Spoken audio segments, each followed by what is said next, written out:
भगवान कह रहे हैं मैं जिस भक्ति की बात कह रहा हूं उसमें कोई विशेष प्रयास की बात नहीं है।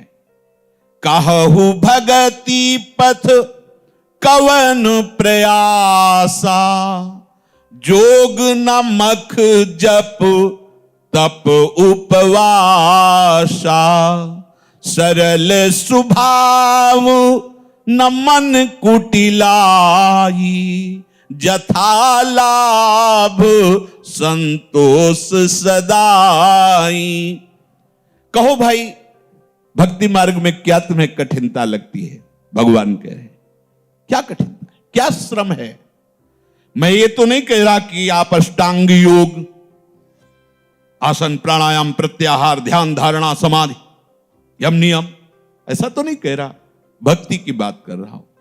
इसमें योग की भी आवश्यकता नहीं, अष्टांग योग। इसमें बड़े बड़े यज्ञों की बात नहीं कर रहा हूं कि अविष्यान इतना रुपया इतना पैसा हो तब ऐसी यज्ञ होगी, इसकी भी जरूरत। इस मंत्र का ऐसे जप अनुष्ठान करो, ऐसा भी भक्ति में विधान नहीं किया। कठोर तपस्या का ऐसा भी आदेश नहीं किया। हां, यहां जो आवश्यकता है उसको समझो, मन में कपट न रखो, सरल स्वभाव न मन कुटिलाई। सरल स्वभाव वाले बनो, जो वाणी में वही हृदय में वही आचरण में, जो हृदय में वही वाणी में वही आचरण में, यह है सरल स्वभाव। हृदय में कुछ, वाणी में कुछ, आचरण में कुछ, इसे कपटी कहते हैं, कपटी। सरल क्या? जो हृदय में वही वाणी में वही आचरण में, तीनों में अंतर नहीं। जो हृदय में चल रहा है वही वाणी में बोल रहे वही आचरण में है। आचरण कुछ और, मन कुछ और, वाणी कुछ और, यही कपटी पुरुष का लक्षण। और प्रभु कहते मोहि कपट छल छिद्र न भावा। भक्ति में कपट बहुत बाधक है। सरल स्वभाव न मन कुटिलाई। प्रभु कह रहे भक्ति में स्वभाव सरल चाहिए। सरलता का स्वरूप मन, वचन और चेष्टा एक, जो मन में वही वचन में वही चेष्टा में। और दूसरी बात, जैसे प्रभु रख रहे हैं वैसे संतोष धारण करो। जैसे प्रभु, जथा लाभ संतोष सदा, काहू सो कछु न चाहोगो। यहां कह रहे जथा लाभ संतोष सदाई। जैसी परिस्थिति तुम्हारी है प्रभु तुम्हारे योग्य रचकर भेजा, निकलो उससे। उससे न राग करो न द्वेष करो, वो तुम्हें उठाने के लिए परिस्थिति रची गई है प्रभु के द्वारा। जथा लाभ, जैसे प्रभु ने आपकी व्यवस्था की, ठीक आपके लायक है, आप उसमें न राग करो और न द्वेष करो, निकलो उससे, ऊपर निकलो। एक बात कही कि सरलता होनी चाहिए, कपट नहीं। दूसरी बात कही कि जैसी परिस्थिति हो उसमें संतोष धारण करो, जोई जोई प्यारो करे सोई मोई भावे। अब तीसरी बात और जोर की कह रहे हैं प्रभु, ये भक्ति के लिए अति अनिवार्य बातें कही। कह रहे हैं मेरी भक्ति में जोग नमक जप तप उपवासा, लेकिन इसकी जरूरत है। सरल स्वभाव न मन कुटिलाई, जथा लाभ संतोष सदाई। ये जो बात कह रहे हैं सब बातों की एक बात है। कह रहे मोर दास कहाई नर आसा, करई तो कहू कहां विश्वासा, बहुत कहाऊं का कथा बढ़ाई, यही आचरण बश्य में भाई। मेरा दास कहलाकर किसी मनुष्य की आस करे तो बोलो ये क्या मेरी भक्ति है, क्या मेरा विश्वास है, क्या ये मेरा दासत्व है? मोर दास कहाई नर आसा, करई तो कहू कहां विश्वासा। मेरा दास कर, अरे अनंत शक्तियों के स्वामी प्रभु, किसी की तरफ आंख उठा के भी नहीं देखला कि ये कभी हमारे काम में आ जाएगा, ये कभी अवसर आने पर हमारा सहयोग करेगा। धिक्कार है ऐसी दासता को जो प्रिया प्रीतम के चरणारविंद का आश्रय लेकर किसी और की तरफ देखना पड़े। ये आंखें फूट जाएं जो किसी और की तरफ देखे, ये कान फूट जाएं जो किसी और की बात पर विश्वास करके सुने उसे। नहीं, हमें प्रिया प्रीतम की बात, प्रभु की, हरि गुरु की बात, बस श्रवण फुटो जो अन सुनो श्री राधा जस भय। हमारे मुख में जो जिह्वा है वो अनन्य भाव से अपने आराध्य देव की रटन में गुण लीला में रहे, अन्यथा मूक हो जाए, वाणी अंतरहित हो जाए, बोलना बंद हो जाए या जबान कट जाए। ये निष्ठा, कितना आनंद है। इतने बड़े प्रभु ठेका ले रहे हैं, मेरा दास, फिर क्या उदास, फिर क्या दूसरों से आस, क्या भरोसा किसी और का। प्रभु का बल, महाबल, अन्य आशा नहीं। हम लोग फंसे। देखो प्रभु कह रहे हैं भक्ति में ये 3 बातें अति अनिवार्य हैं। कपट मत रखो, सरल स्वभाव रखो। दूसरी बात, जैसी परिस्थिति है उसी में भजन करो, विचलित मत हो। प्रभु ने आपके योग्य परिस्थिति रची। तीसरी बात, किसी का भरोसा मत रखो, एकमात्र प्रभु से ही आशा, भरोसा और बल हो। प्रभु कह रहे हैं देखो, अगर ऐसे आचरण करोगे तो मैं तुम्हारे बसीभूत हो जाऊंगा। प्रभु स्वयं अपना वशीकरण उपाय बता रहे, यही आचरण बस्य में भाई। ऐसे आचरण से जो युक्त होता है उसके मैं अधीन हो जाता हूं। कैसे? बैर न विग्रह आस न त्रासा, सुख में ताही सदा सब बाशा। सुख में ताही सदा सब आशा, अनारंभ अनिकेत अमानी, अनघ अरोस दक्ष विज्ञानी। जो मेरा भक्त होता है वो पहली बात किसी से दुश्मनी नहीं ठानता। अजात शत्रु ते सदा, हरिवंश नाम लीनजे, ये बात पकड़िए। अगर आपके अंदर किसी के प्रति भी बैर है तो अभी हरिदासत्व में कमी है। किससे बैर करोगे? सब में उसी का रूप समाया, कौन है अपना कौन पराया। सब प्रणाम करने योग्य बंदनी मेरे प्रभु ही नाट्य कर रहे हैं माया को स्वीकार करके। किसी को गाली नहीं देना, क्योंकि वो गाली सीधे प्रभु के पास जाएगी। उन्हीं को हम जान नहीं पा रहे, वही है। किसी से वैर नहीं और किसी से विग्रह नहीं। विग्रह माने लड़ाई झगड़ा। कुछ लोग प्रगट में लड़ाई झगड़ा नहीं करते, लेकिन लड़ाई झगड़ा कराते रहते हैं। तुम सुना? बोले क्या? कहना नहीं किसी, वो ऐसा तुम्हारे प्रति कह रहा था। अब उसके जो भाव अभिव्यक्तियां हुई उसके पास पहुंचा। तुम जानते ना वो ऐसा ऐसा कह रहे थे। किसी दिन पक्का ऐसा हो जाएगा। किसी दिन क्या, आज ही शाम के हम, और चुप दूर खड़े देख रहे हैं। कुछ ऐसे मजेदार स्वभाव वाले होते कि दोनों को लड़ा के ऐसे भी भगवान की भक्ति नहीं कर पाते। चुगलखोर, ये भगवान की भक्ति। बच्चों, ये सब है हम में, ये सब चीजें हम में हैं, इसलिए सावधान। हरिदासत्व में एक कलंक है, किसी का आश्रय लेना, किसी से वैर करना, किसी की लड़ाई झगड़ा कराना या लड़ाई झगड़ा करना। हम क्यों लड़ाई झगड़ा करें? अगर तुम गाली देते हो, अपमान करते हो, मारते हो तो हम कोई अनाथ थोड़ी है। हमारे स्वामी वो देख लेंगे तुम्हें, और वो जब देख लेंगे निहाल हो जाओगे तुम, निहाल हो जाओगे। वो निहाल कर देते पक्का। कभी द्वेष करने लायक नहीं रहोगे जिस दिन उनकी दृष्टि पड़ गई। बहुत सावधान। भगवान मांग कर रहे हैं, वैर न विग्रह आस न त्रासा। किसी और से आस नहीं, मिटाओ। अभी देखो कहां आस है। किसी के शरीर से आस, किसी के भोगों से आस, किसी से कोई आस नहीं। एक भरोसो, एक बल, एक आस विश्वास। बैठो तो आप विश्वास पकड़ करके। आपको लगेगा कि आपके पास तो है तो सब। वृंदावन आए थे, एक व्यक्ति का परिचय नहीं, एक धन का तो नामो निशान नहीं, भोजन की व्यवस्था नहीं, किसी को जानते नहीं थे। ये किसकी व्यवस्था? महारानी की व्यवस्था। मेरी व्यवस्था है क्या? नहीं, महारानी की। आप भी आश्रित होकर देखिए, उनको भेष से थोड़ी मतलब होता है, उनको तो अपनेपन से मतलब होता है। आपने बहुतों को अपना बना रखा है, महारानी जो देख रही अंदर से। और जिस दिन ऐसा आएगा कि गोरे चरणारविंद के सिवा कुछ नहीं, तो श्री राधा किंकरी नाम लुटा थी, चरण यो रद्भुता सिद्धि कोटि। करोड़ों अद्भुत सिद्धियां हाथ जोड़े खड़ी रहती।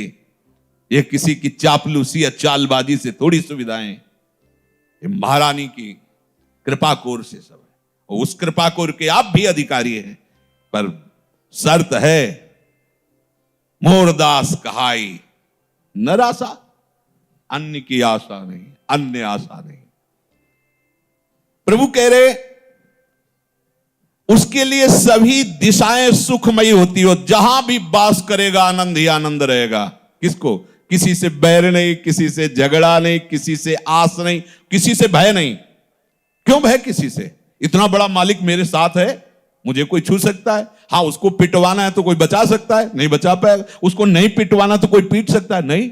आग में फेंका गया, जहर खवाया गया, सांपों के बीच में कृत्या उत्पन्न की गई, क्या क्या नहीं किया गया। एक रोम झुलसा क्या प्रहलाद का? तो प्रभु केवल प्रहलाद जी के ही हैं क्या? नहीं, प्रभु यह कह रहे हैं यही आचरण बस में भाई, ऐसे आचरण करो मैं तुम्हारे अधीन हो जाऊंगा।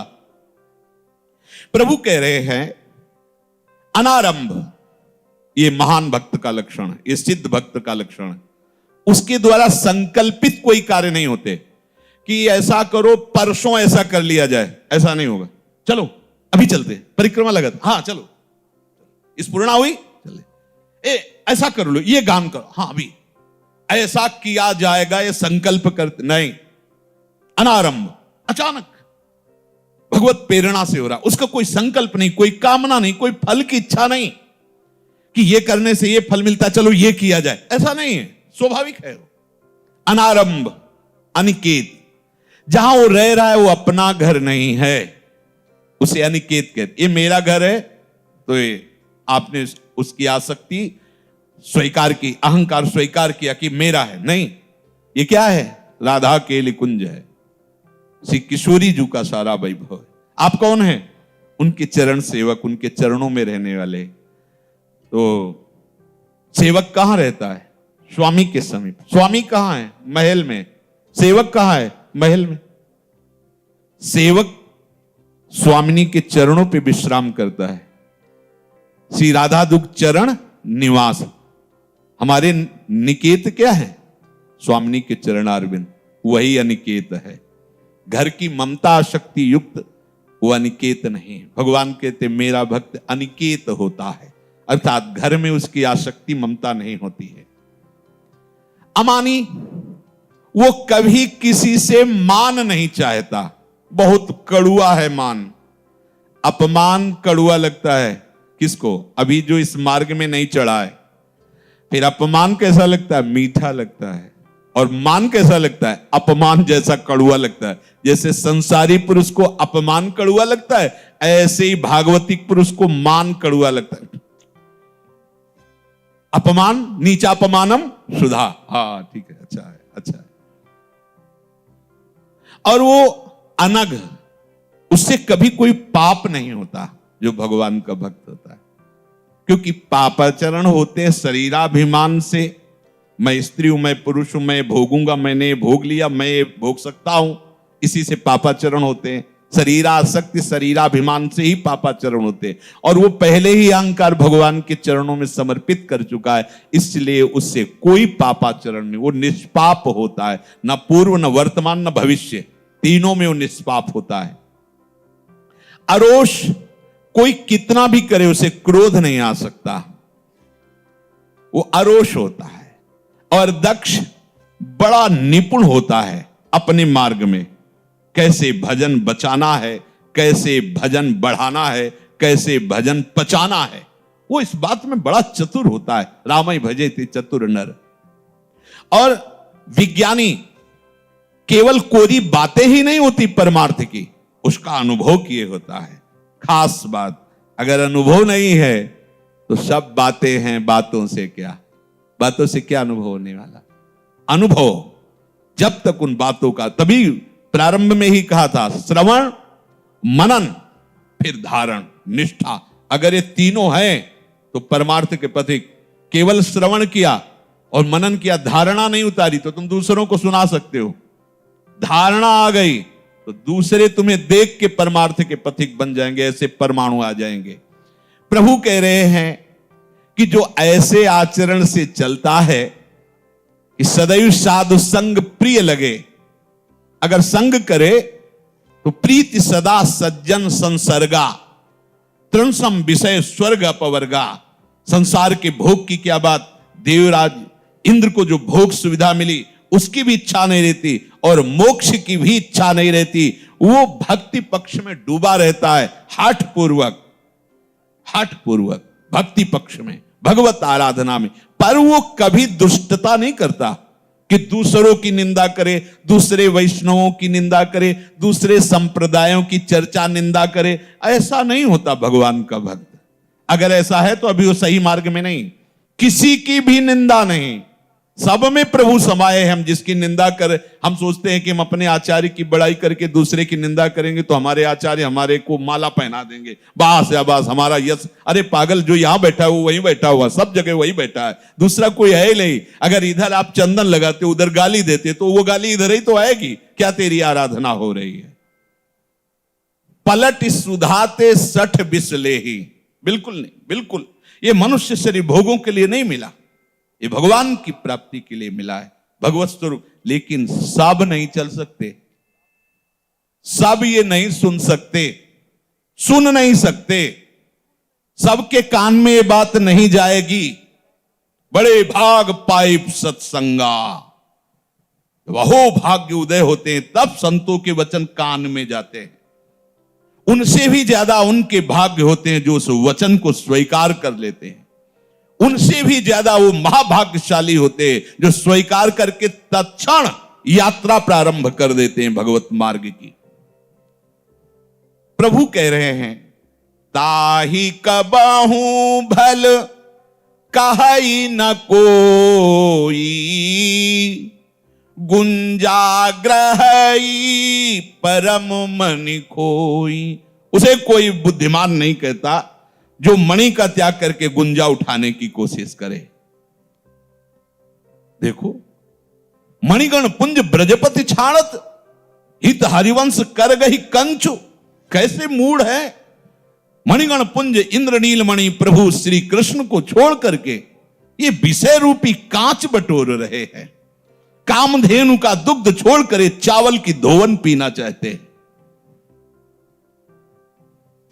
आकर 4,84,000 जो निभ्रमत यह जीव अविनाशी। 84 लाख योनियों में अंडज, स्वेदज, जरायुज, उद्भिद 4 प्रकार से जन्म होते हैं। बराबर इन्हीं में भागता रहता है। कोई अंडा से पैदा होते हैं, कोई जैसे मिट्टी आदि से, दीमक आदि अपने जैसे गर्भपिंड आदि से प्रकट, ऐसे कोई बीज से वृक्ष आदि, ये सब जीव ही हैं। 84 लाख योनियों में भटकते भटकते, ये भटकन मिटाने का समय है। समझ जाओ, समझ जाओ, बहुत बढ़िया अवसर है। नहीं, काल कर्म स्वभाव गुण तुम्हें टिकने नहीं देगा, भागते रहोगे।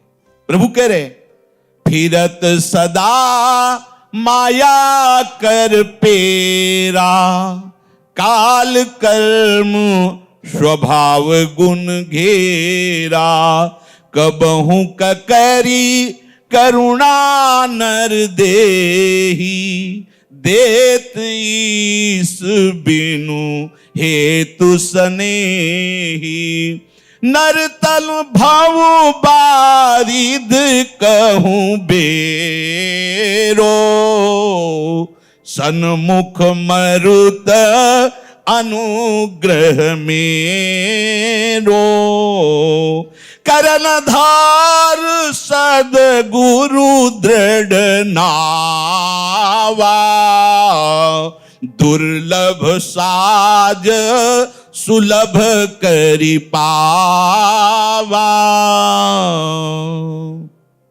प्रभु स्वयं कह रहे, माया की प्रेरणा से, कर्म स्वभाव और गुण से घिरा हुआ ये जीव 4 प्रकार की 84 लाख योनियों में भटकता रहता है। बिना ही कारण स्नेह करने वाले, जो सबके ईश्वर हैं वही बोल रहे और वो संबोधन कर रहे, बिना कारण कृपा करने वाले वो ईश्वर दया करके फिर उस जीव को मनुष्य शरीर देते। चल अब इस बार तेरा उद्धार हो जाए, भटकना मिट जाए तेरा। ये मनुष्य शरीर भवसागर से तरने के लिए जहाज है।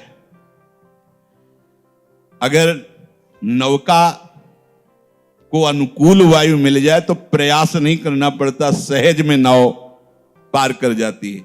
अगर वहां भंवर भी है और अनुकूल वायु है तो झटके में पार हो जाएगी।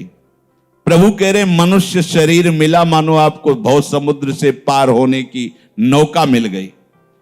और सन्मुख मरुत अनुग्रह मेरो, मेरी कृपा तुम्हारे को अनुग्रह क्या, वो अनुकूल वायु। चल वृंदावन से, ये सत्संग सुन, इन महात्मा से जुड़, ये नाम जप कर, ये ऐसे चल, ये उनकी कृपा है। यहां आना, यहां जुड़ना, यहां बातें सुनना, भगवत मार्ग प्रिय लगना, ये उनकी कृपा है। नहीं सुनने का अवसर ही नहीं दिया जाता। जिन पर प्रभु की ये अनुग्रह वर्षणी दृष्टि नहीं है, उनको ये बातें सुहाती ही नहीं है। वो इधर कदम, अगर भूल से किसी के संग वस आ गए तो केवल दोष दर्शन और निंदा आदि के सिवा कुछ नहीं पकड़ पाएंगे।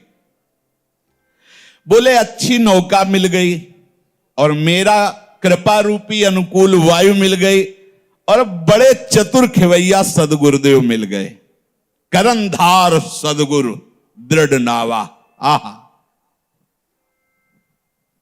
खिवैया मिलना बड़ा कठिन होता। नाव भी मिल गई, हवा भी अनुकूल, पर खिवैया नहीं तो कैसे होगा। खिवैया मिल गए, सदगुरु मिले, मानो अब मेरा अंतिम जन्म है, अब तो पार हो ही जाएगी नाव, पर अब भी चूक है। यदि ऐसा संयोग प्राप्त होने पर मनुष्य शरीर भगवत कृपा से नाम धाम रूप का आदि का परिचय, सदगुरुदेव की शरण, और यदि अब भी आसक्ति का त्याग करके भगवत प्राप्ति नहीं कर रहे हो तो कह रहे जो न तरे भव सागर नर समाज अस पाई, सो कृत निंदक मंदमती, आत्माहन गति जाई। जिसे ऐसा सौभाग्य मिल गया है, मनुष्य शरीर रूपी नाव, भगवत कृपा रूपी अनुकूल वायु और सदगुरु रूपी चतुर खिवैया मिल गया है, और फिर भी वो भवसागर से पार नहीं हो पा रहा। अर्थात गुरु आज्ञा का पालन करके, समस्त रागों का त्याग करके, वैराग्य से दृढ़ होकर अनुराग मार्ग में नहीं चल रहा है, तो बोले बड़ा निंदनीय है, वो आत्महत्यारा है, उसकी दुर्गति निश्चित है।